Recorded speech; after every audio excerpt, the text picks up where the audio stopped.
Chaque année, je pense qu'on fait tous la même chose quand on regarde le calendrier, on se dirige directement vers le mois de mai et on coche tous les jours fériés. On est content de pas travailler, mais bon, on se pose pas plus de questions. Mais en fait, d'où ça vient les jours fériés ?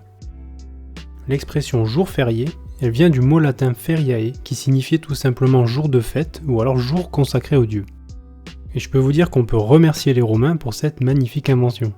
Parce qu'à l'origine, dans la Rome antique, les feriae c'était des journées où l'on interrompait les activités normales, comme le travail, le commerce ou la justice. C'était des fêtes liées au culte des dieux, aux saisons ou alors aux événements marquants de leur histoire. Et les Romains étaient très festifs. Sous l'Empire romain, on dénombrait parfois plus de 100 fêtes par an. En France, avant la Révolution, il existait aussi beaucoup de jours chômés, comme on les appelait alors. Et c'était uniquement des fêtes religieuses. Mais ces jours ne concernaient pas tout le monde et c'était pas uniforme suivant les régions. Il y a alors une vraie rupture au moment de la Révolution.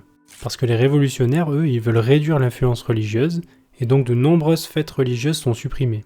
Ils créent aussi un nouveau calendrier, le calendrier républicain, qui sera abandonné quelques années plus tard.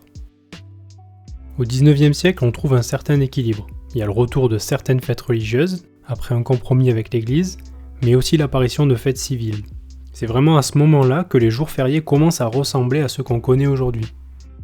Mais la liste actuelle des jours fériés, elle se stabilise surtout au moment du XXe siècle, avec des lois importantes. Notamment la déclaration du 14 juillet comme fête nationale en 1880, ou alors la naissance du 1er mai en 1919. Après les guerres, on va rajouter la mémoire nationale donc aux fêtes religieuses, puisque le 11 novembre et le 8 mai vont être déclarés comme jours fériés. Aujourd'hui, on compte donc 11 jours fériés légaux, qui sont un mélange de fêtes religieuses, républicaines, sociales ou liées à la mémoire historique.